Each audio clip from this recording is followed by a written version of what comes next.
What if I told you that some of the most working-class, unpretentious street food in America wasn't invented by chefs or massive corporations chasing a trend? It was forged by immigrants who arrived in Philadelphia with nothing, cooking from scraps and adapting traditions to create flavors no one had ever tasted before. Today, we are opening a forensic audit into 9 iconic foods straight up invented or deeply perfected in Philadelphia, tracking down the hidden histories and cultural warfare behind every single bite. Welcome to Savory Scroll. Let's get straight to the blueprints. 1. The Philly cheesesteak. We begin where any legitimate investigation of Philadelphia food must start. The cheesesteak. The year is 1930, and Pat Olivieri is operating a humble hot dog cart in South Philadelphia. One afternoon, looking to change up his own lunch, he throws some cheap beef scraps onto his flat-top grill.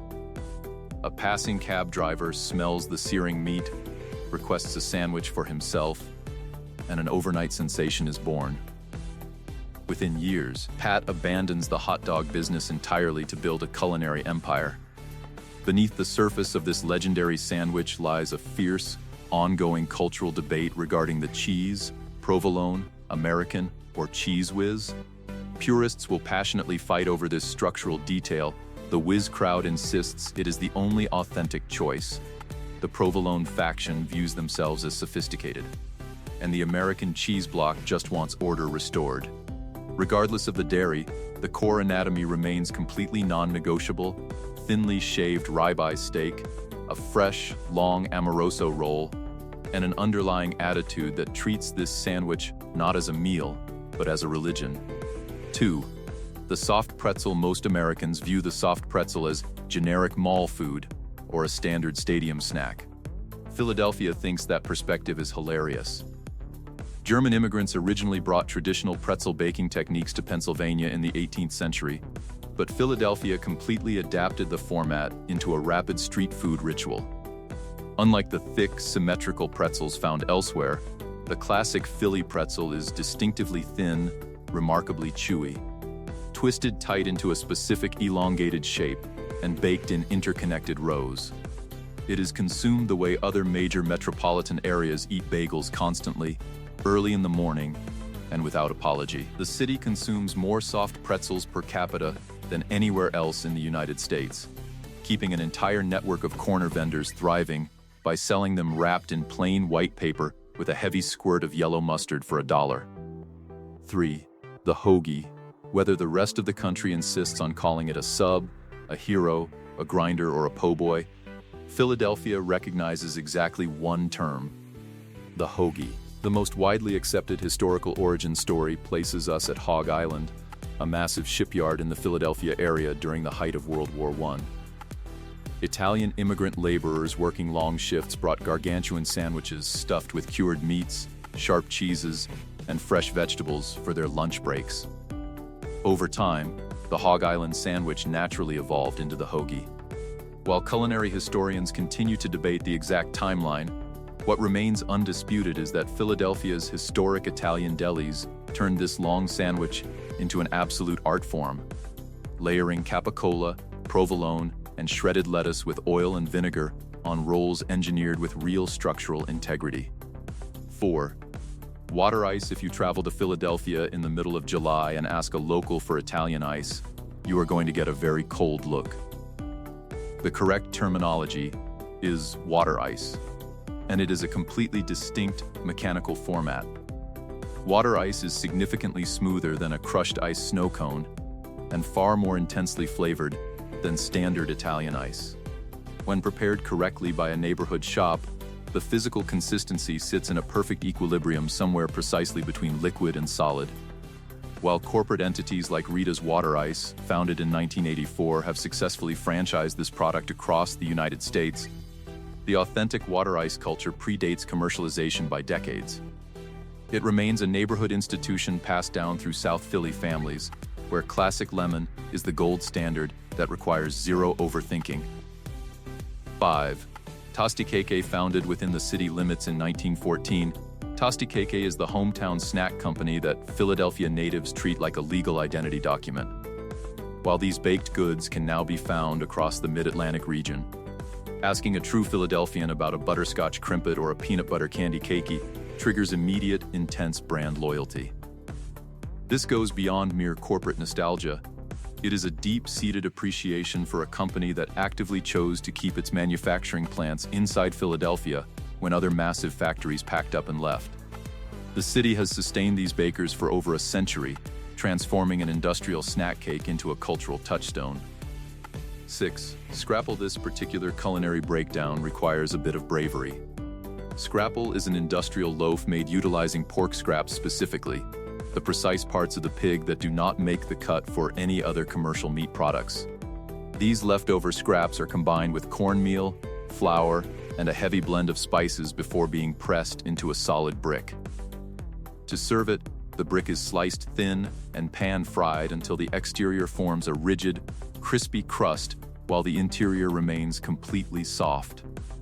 Invented by the early Pennsylvania Dutch and German settlers in the greater Philadelphia region, scrapple was born out of raw economic necessity.